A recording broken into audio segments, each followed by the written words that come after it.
ओम श्री परमात्मने नमः.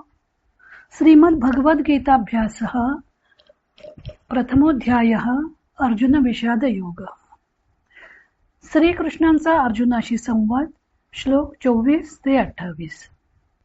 श्लोक 24 आणि 25. संजय उवाच एवमुक्तो ऋषिकेशो गुडाकेशेन भारत सेनयोरुभयोर्मध्ये स्थापयित्वा रथोत्तमम्. भीष्मद्रोणप्रमुखतः सर्वेषां च महीक्षिताम्. उवाच पार्थ पश्यैतान् समवेतान् कुरूनिति. दोन्ही श्लोक आपण एकत्र घेतलेले, कारण दोन श्लोकात मिळून संजयचं वाक्य पूर्ण होत आहे. पदच्छेदः एवं उक्तः ऋषिकेशः गुडाकेशेन भारत सेनयोः उभयोः मध्ये स्थापयित्वा रथोत्तमम्. भीष्म द्रोण प्रमुखतः सर्वेषां च महीक्षिताम्. उवाच पार्थ पश्य एतान् समवेतान् कुरून् इति. इथं संधी कुठे कुठे आहेत? एवमुक्तो ऋषिकेशो गुडाकेशेन, इथपर्यंत सगळा एक संधीच आहे. एवमुक्तो ऋषिकेशो, एवम मध्ये पुढचा स्वर मिसळला आणि मग व्यंजन पूर्ण झालं. उक्तो ऋषिकेशो गुडाकेशेन, इथं विसर्गाच्या पुढे कोमल व्यंजन आल्यामुळं विसर्गाचा ऊ झालाय. सेनयोर उभयोर मध्ये, हा संधी कसा सोडवला? सेनयोः उभयोः मध्ये, इथं दोन्ही ठिकाणी विसर्गाचा र झालेला आहे. आणि शेवटी आहे पश्यैतान समवेतान कुरून इति. पश्य अधिक एतान हा वृद्धी संधी आहे, आणि एतान समवेतान कुरून, इथं मागच्या न या व्यंजनाला पुढचं व्यंजन जोडून दिलेलं आहे. आणि कुरूनिती मध्ये मागच्या न या व्यंजनात पुढचा स्वर मिसळलेला आहे. आता याचं व्याकरण आणि शब्दार्थ बघूया. एवम म्हणजे अशा प्रकारे. अव्यय उक्त हा वच दोन प किंवा ब्रू दुसरा गणोपाय पद बोलणे. कर्मणी भूतकाळवाचक धातू साधित विशेषण पुल्लिंगी प्रथमा एक वचन. कर्मणी भूतकाळवाचक धातू साधित विशेषण कशी बनतात?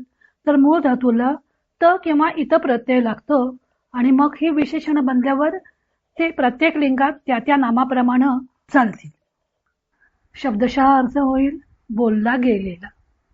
ऋषिकेश, ऋषिकेश पुल्लिंगी प्रथमा एक वचन, इंद्रियांचा स्वामी असा श्रीकृष्ण. याची व्युत्पत्ती आपण मागं बघितलेली आहे.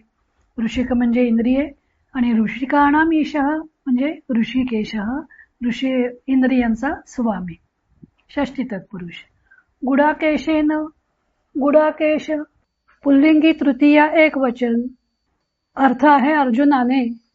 गुडाकाया हा ईशः गुडाकेश, गुडाका म्हणजे निद्रा, निद्रेचा स्वामी म्हणजे ज्याच्या स्वाधीन आहे निद्रा असा तो अर्जुन.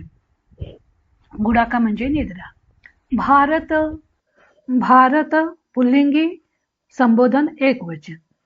भरतस्य अपत्यम पुमान, भरतवंशीयांमधील पुत्र. आता इथे भारत हे धृतराष्ट्राला उद्देशून म्हटलेलं आहे, कारण संजय ही सर्व हकीकत धृतराष्ट्राला सांगतोय. सेनयोः, सेना स्त्रीलिंगी षष्ठी द्विवचन. उभयोः, उभ स्त्रीलिंगी नित्य द्विवचनी सर्वनामे षष्ठी द्विवचने. सेनयोः उभयोः मध्ये म्हणजे दोन्ही सैन्यांच्या मध्यभागी, दोन्ही सैन्यांच्या मध्ये, मध्य, मध्य विशेषण पुल्लिंगी किंवा नपुसकलिंगी सप्तमी एक वचन. स्थापयित्वा, स्थातिष्ठ पहिला गण परस्मैपद, प्रयोजक पूर्वकालवाचक धातू साधित त्वांतव्य. कोणत्याही धातूचं प्रयोजक रूप बनवताना तो धातू कुठल्याही गणाचा किंवा पदाचा असला तरी तो 10व्या गणाप्रमाणे चालवायचा अयविकरण लावून. आणि प्रयोजक धातू हे नेहमी उभयपदी असतात, त्यामुळे परस्मैपदी पण रूप होतात, आत्मनेपदी पण रूप होतात. आणि त्याचप्रमाणे त्या धातूची सर्व प्रकारची कृदंत म्हणजे त्वांत, ल्यबंत, विशेषण धातू साधित बनतात. ही सर्व प्रकारची शब्द कृदंत त्याच्यापासून बनतात. स्थातिष्ठ हा पहिल्या गणाचा धातू आहे. त्याचं त्वांत अव्यय करायचं झालं तर स्थित्वा असं होईल. इथं स्थापयित्वा असं झालेलं आहे. आकारांत जेव्हा धातू असतात तेव्हा तिथं एक प्रयोजक करताना पचा आगम होतो. स्थापयामी स्थापयावहा, तिष्ठामी तिष्ठावहा, त्याचं स्था तिष्ठापासून प्रयोजक करायचं झालं तर स्थापयामी स्थापयावहा. तसं हे स्थापयित्व प्रयोजक धातूंची पुन्हा सर्व प्रकारची विशेषण आणि अव्यय होतातच. पूर्वकाळवाचक धातू साधित त्वांत अव्यय स्थापन करून किंवा ठेवून. रथोत्तमम, रथोत्तम पुल्लिंगी द्वितीया एकवचन. उत्तमः रथः, रथोत्तमः. कर्मधारय समास झाला. कर्मधारय समासात साधारण पहिलं पद विशेषण असतं आणि दुसरं पद विशेष्य असतं. उदाहरणार्थ नीलकमल, नीलम कमलम. आता विशेषण आहे ते समासात सुद्धा पहिल्या पदी आलेलं आहे. काही वेळेला ते उत्तरपदी येतं. इथं सामासिक शब्दामध्ये उत्तम हे विशेषण उत्तरपदी आलेलं आहे, पहिल्या पदी आलेलं नाहीये. आहे हा कर्मधारय समास आहे. उत्तमः रथः, रथोत्तमः. किंवा रथेषु उत्तमः सप्तमी तत्पुरुष किंवा रथानाम उत्तमः षष्ठी तत्पुरुष असाही हा समास सोडवता येईल. रथोत्तमम द्वितीया एकवचन. भीष्मद्रोण प्रमुखतः, भीष्मद्रोण प्रमुख अधिकतः हा एक प्रत्यय लागलेला आहे. भीष्मः च द्रोणः च इतरेतर द्वंद्व. भीष्मद्रोणयोः प्रमुखतः षष्ठी तत्पुरुष, त्यांच्या समोर. प्रमुख या शब्दाचे बरेच अर्थ आहेत.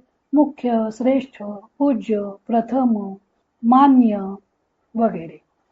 भीष्म व द्रोण ज्या सर्व राजांमध्ये मुख्य होते, मान्य होते, सर्व सैन्यात प्रमुख होते किंवा सर्व सैन्याच्या पुढे शत्रूकडे तोंड करून उभे होते, त्यांच्या समोर श्रीकृष्णाने अर्जुनाचा रथ उभा केला. सर्वेषां, सर्व पुल्लिंगी सर्वनाम षष्ठी बहुवचन. च हे अव्यय अर्थ आहे आणि. महीक्षिताम, महीक्षित पुल्लिंगी षष्ठी बहुवचन तकारांत शब्द आहे. समास आहे, सामासिक शब्द आहे हा. महिम क्षयते इति महीक्षित. उपपद तत्पुरुष, कारण क्षित जे आलेलं आहे ते क्षय धातूवरून आलेलं आहे. उत्तरपद जेव्हा धातूवरून आलेलं असतं तेव्हा त्याला उपपद तत्पुरुष समास असं म्हणतात. महिम क्षयते इति महीक्षित, पृथ्वीवर राज्य करतो तो. आता क्षय हा धातू नाश पावणे या अर्थी आपल्याला सगळ्यांनाच माहिती आहे. क्षय याचा अर्थ राज्य करणे असाही होतो. पहिला गण परस्मै पदाचा धातू आहे. क्षयते म्हटलं तर वर्तमानकाळ तृतीय पुरुष एक वचन झालं. उवाच, वच किंवा ब्रू, वच दोन प, ब्रू दोन उप, बोलणे. परोक्ष भूतकाळ तृतीय पुरुष एक वचन. पार्थ, पार्थ पुल्लिंगी संबोधन एक वचन. पार्थ म्हणजे अर्जुन. पृथाया अपत्यम पुमान, तो पार्थ, पृथेचा मुलगा तो पार्थ. पश्य, दृश्यपश्य पहिला गण परस्मै पद. पाहणे, आज्ञार्थ द्वितीय पुरुष एक वचन, पहा. एतान, एतत् सर्वनाम पुल्लिंगी द्वितीय बहुवचन. समवेतान, सम अधिक अव अधिक ई दुसरा गण परस्मै पद. गोळा होणे. कर्तरी भूतकाळवाचक धातू साधित विशेषण पुल्लिंगी द्वितीय बहुवचन. कुरून, कुरु पुल्लिंगी द्वितीय बहुवचन. ह्रस्व उकारांत पुल्लिंगी आहे. कौरवाला. इति हे अव्यय असं, असा त्याचा अर्थ आहे. आता या दोन्ही श्लोकातले एक एक चरण आपण क्रमानं बघूया. एव मुक्तो ऋषिकेशो गुडाकेशेन भारत. याच्यात भारत हे संबोधन आलेलं आहे. ते धृतराष्ट्राला उद्देशून आलेलं आहे, कारण संजय ही सर्व हकीकत धृतराष्ट्राला सांगत आहे. हे भारत काय म्हणतोय? एवम उक्तः ऋषिकेशः गुडाकेशेन, गुडाकेशेन ऋषिकेशः एवम उक्तः. गुडाकेशाकडून ऋषिकेश अशा प्रकारे बोलला गेला. अर्जुनाकडून श्रीकृष्ण अशा प्रकारे बोलला गेला. म्हणजेच अर्जुन श्रीकृष्णाला म्हणाला. ही कर्मणी वाक्यरचना आहे. अशा प्रकारची वाक्यरचना आपण मराठीमध्ये करत नाहीत. अर्जुनाकडून बोलला गेलेला श्रीकृष्ण म्हणाला असं म्हणत नाही, तर अर्जुन श्रीकृष्णाला म्हणाल्यावर श्रीकृष्ण म्हणाले, अशा प्रकारची मराठीमध्ये आपण वाक्यरचना करू. इथं हा प्रयोग आहे, हा कर्मणी आहे. गुडाकेशेन ऋषिकेशः उक्तः. अर्जुनाकडून ऋषिकेश बोलला गेला. कर्मणी प्रयोग असल्यामुळं गुडाकेशेन हा जो कर्ता आहे तो कर्मणी प्रयोगात तृतीय विभक्तीत आलेला आहे. कर्म ऋषिकेश हे प्रथमा विभक्तीत आलेलं आहे आणि क्रियापद कर्माच्या पुरुष वचनाप्रमाणे, पण इथं विशेषण वापरले असल्यामुळं कर्माच्या लिंग वचनाप्रमाणे उक्त हे क्रियापद आलेलं आहे. हा प्रयोग बदलला तर काय होईल? गुडाकेश ऋषिकेशम उक्तवान. अर्जुन श्रीकृष्णांना म्हणाला एवम, असं असं काय म्हणाले ते मागच्या श्लोकात आलेले की माझा रथ या दोन्ही सैन्यांच्या मध्यभागी नेऊन उभा कर. म्हणजे मी त्या कौरवांच्या सेनेमध्ये पुढं कोण कोण आहेत ते मी पाहून घे. एका सैन्याचं निरीक्षण त्याला करायचं आहे म्हणून त्यानं श्रीकृष्णांना आपला रथ दोन्ही सैन्यांच्या मध्यभागी नेऊन उभा करायला सांगितलेलं आहे. एवम अशा प्रकारे अर्जुनाकडून बोलले गेलेले श्रीकृष्ण सेनयोः उभयोः मध्ये स्थापयित्वा रथोत्तमम्. उभयोः सेनयोः मध्ये दोन्ही सैन्यांच्या मध्यभागी रथोत्तमम स्थापयित्वा उत्तम असा त्याचा रथ तो स्थापन करून उवाच. उवाच म्हणजे म्हणाले. उवाच हे जे क्रियापद आलेलं आहे ते 25व्या श्लोकाच्या उत्तरार्धात आलेलं आहे आणि त्याचा कर्ता ऋषिकेश हा जो आहे तो 24व्या श्लोकाच्या प्रथमार्धात आलेला आहे. श्रीकृष्ण म्हणाले. केव्हा म्हणाले? की अर्जुनानं सांगितल्यानंतर. माझा रथ दोन्ही सैन्यांच्या मध्यभागी नेऊन उभा कर असं अर्जुनानं सांगितल्यानंतर श्रीकृष्णाने दोन्ही सैन्यांच्या मध्यभागी तो उत्तम रथ स्थापन केला आणि म्हणाले. काय म्हणाले? पार्थ पश्य एतान समवेतान कुरु. पश्य हे दुसरं क्रियापद आहे. हे श्रीकृष्ण अर्जुनाला सांगतायत. त्यामुळे पश्य या क्रियापदाचा कर्ता आहे त्वम. हे अर्जुना तू पहा. हे पार्थ पश्य. हे अर्जुना तू पहा. काय पहा? एतान समवेतान कुरुन. हे कर्म आहे. कुरुन हे कर्म आहे आणि एतान आणि समवेतान हे त्याची विशेषण आहे. दर्शक सर्वनाम आहे एतान हे आणि समवेतान हे त्याचं विशेषण आहे. जमलेले कौरव पहा. हे सर्व जमलेले कौरव पहा असं श्रीकृष्ण अर्जुनाला म्हणाले. त्यांनी रथ कुठं उभा केलाय ते 3ऱ्या चरणामध्ये दिलेलं आहे. भीष्मद्रोण प्रमुखतः सर्वेषांच महीक्षिता.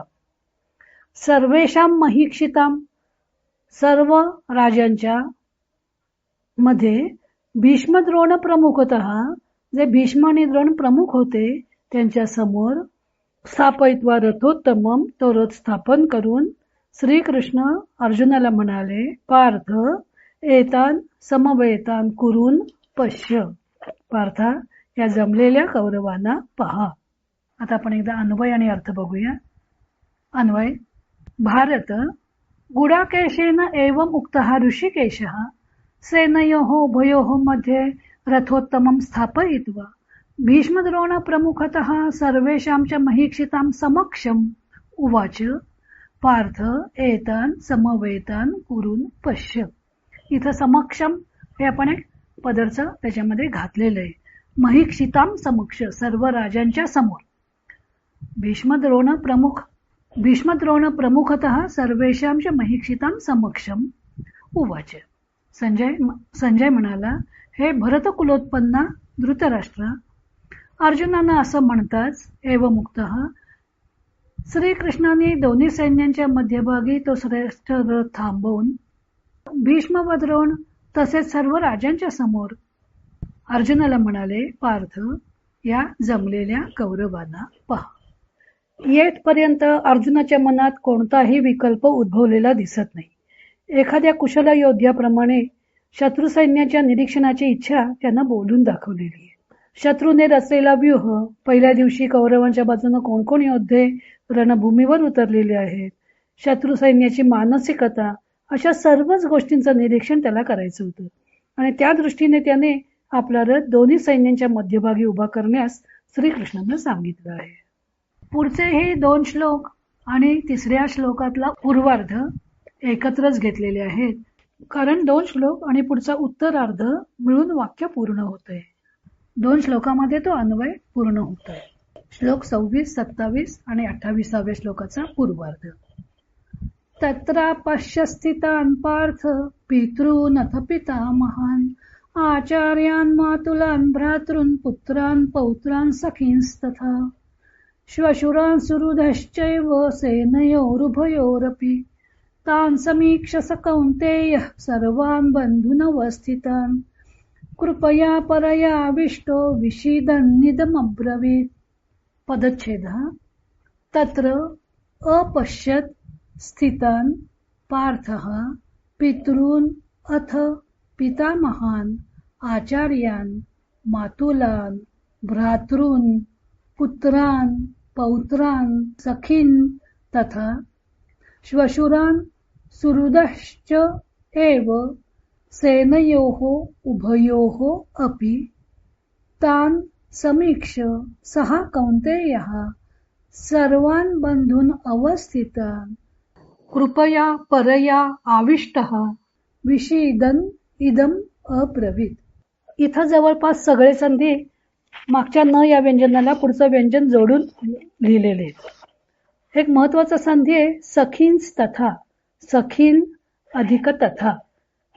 सखीन त्यामधल्या नचा विसर्गही झाला आणि अनुस्वारही झाला.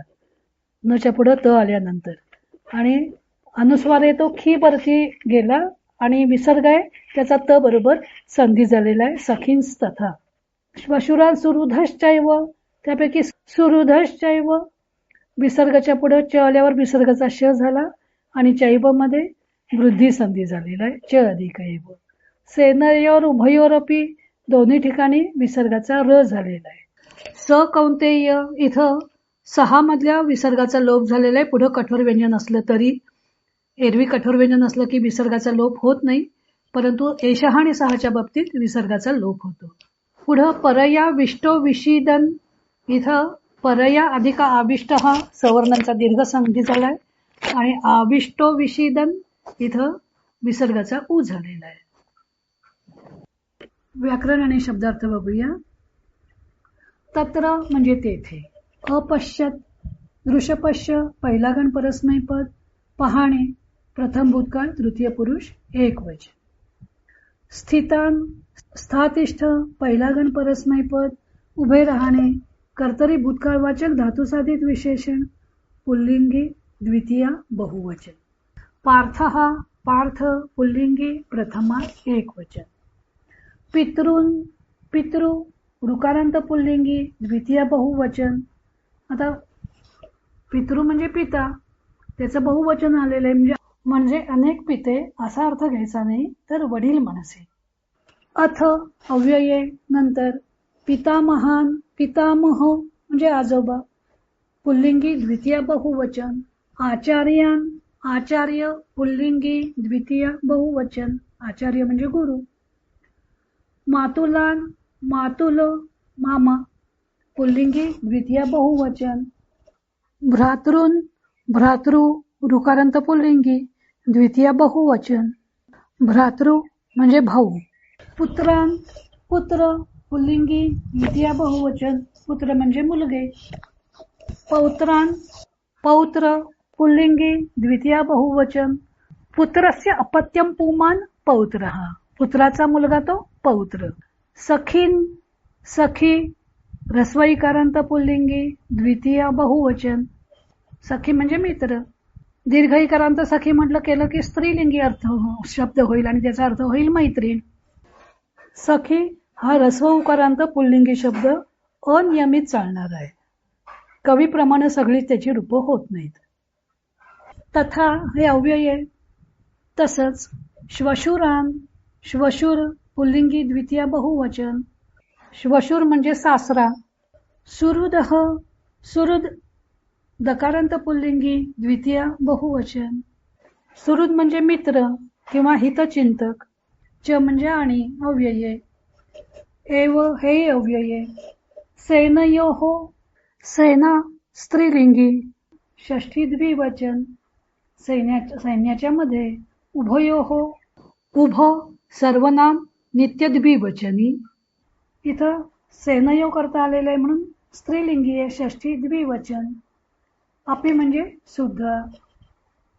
तान तत्सर्वनाम पुल्लिंगी द्वितीय बहुवचन. समीक्ष सम अधिक ईक्ष पहिला गण आत्मनेपद.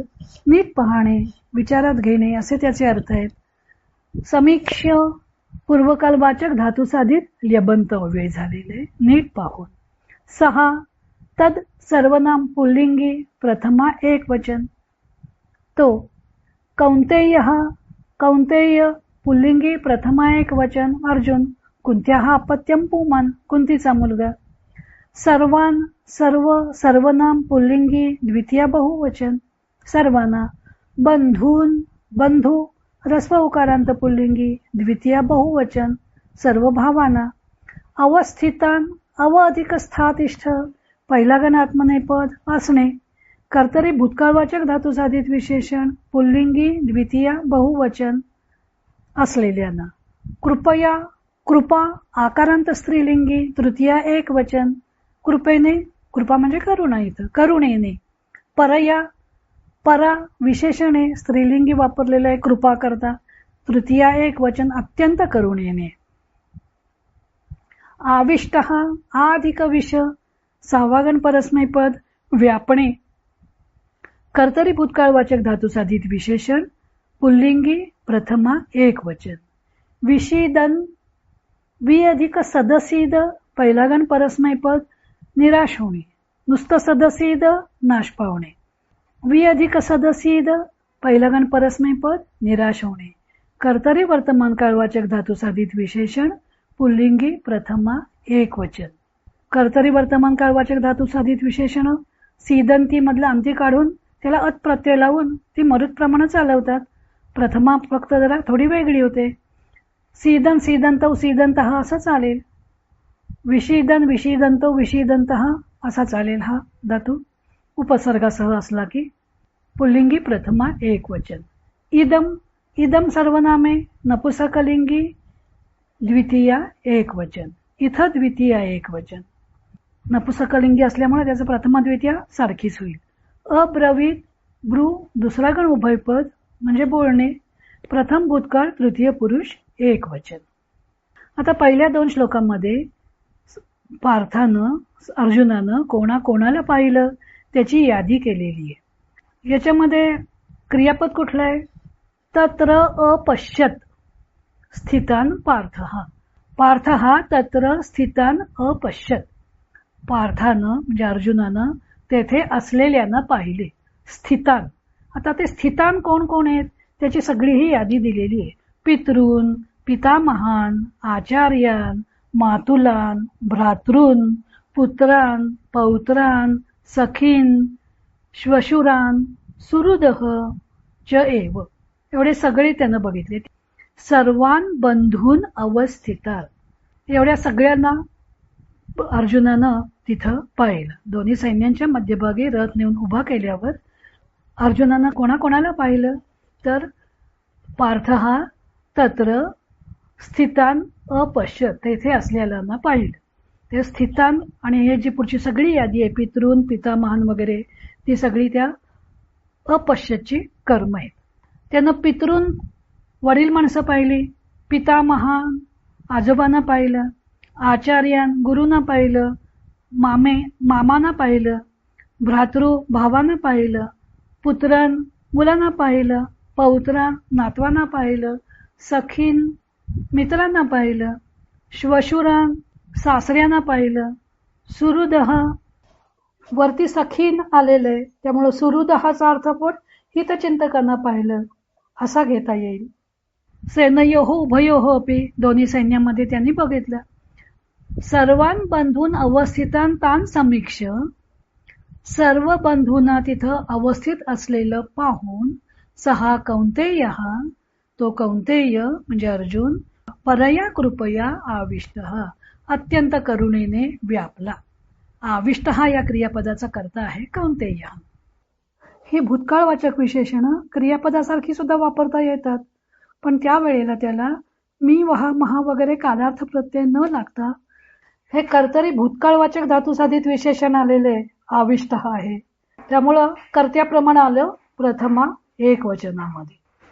आविष्ट आहे कर्त्याच्या लिंग वचनाप्रमाणे आलेलं आहे. अर्जुन परया कृपया आविष्ट.